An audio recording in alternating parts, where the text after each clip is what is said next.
What's going on, everybody? Today I'm going to be talking about the 5 things I dislike about the 2009 G37 Coupe. So the first thing I have to complain about, they're all nitpicky things. There's nothing I really dislike about this car, but here's 5 different things I don't like about it. The first thing is the expense of the car. Initially, off the bat, it's not too expensive for what you're buying. In its range, it competes with the Audi A4 and the BMW 3 Series, and it goes usually around $7,000 to $14,000 Canadian. I don't know what that is in the US, but that's what I paid for. I paid $13,000 for it, and I got mine in really good quality. And that's the first thing I really have to complain about, is the expense on gas, which is, I get about 400 kilometers, 450 kilometers driving through the city most of the time, and it costs about 80 bucks to fill up. You fill about 65 liters and that gets you to a full tank, but the gas you have to put in is the 91 octane or higher, I believe, and it's all the Supreme payment. The next thing is insurance. You get what you pay for pretty much for the insurance side, because it is a sport coupe. Insurance charges you a little bit more, so if you're not expecting to pay a lot on insurance, this definitely is not the car recommended. I got a pretty good deal on my insurance, but most people may not, just because it is a sports car. Next thing I have to say is the fact that the seat belts do not retract. So when you get out of the car, you unbuckle your seat belt, it drops right into the frame. So when you go to close your door, if you're not paying attention, it will dent and it'll chip the paint inside the door well, which causes all of these paint chips and problems that you're gonna have to touch up before they rust over. Especially living in Canada, if any moisture gets on that, any snow or salt, they will rust over. So I'm gonna have to touch all of these up with the paint pen, but that is one little thing that does make me pretty angry about this car. It's nothing huge, but it is a problem that you should look out for if you decide to buy this car, is just check the door wells and make sure they're not rusted over yet.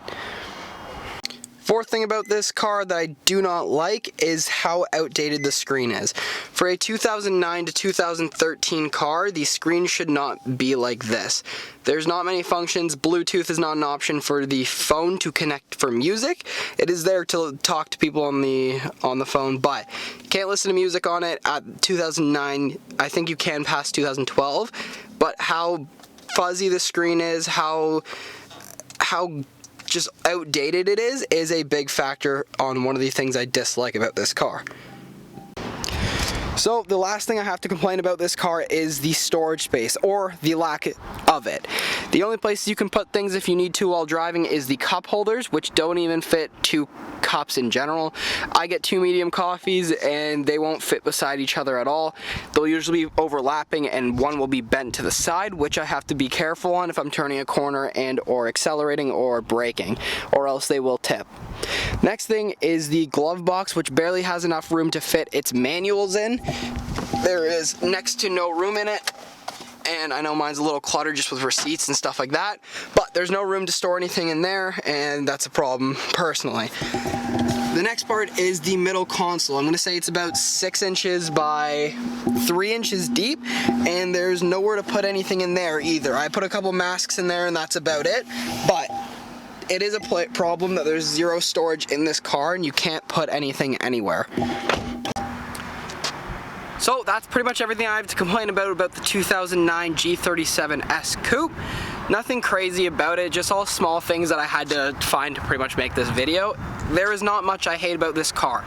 All in all, I would recommend this car to pretty much anyone that's looking for a coupe in the $12,000 price range, and it is a great car. I put a video up about my review for it and about 5 things I absolutely love about this car, so I recommend going and watching those if you want a real opinion about it. The review will probably be the best. It shows best of both worlds.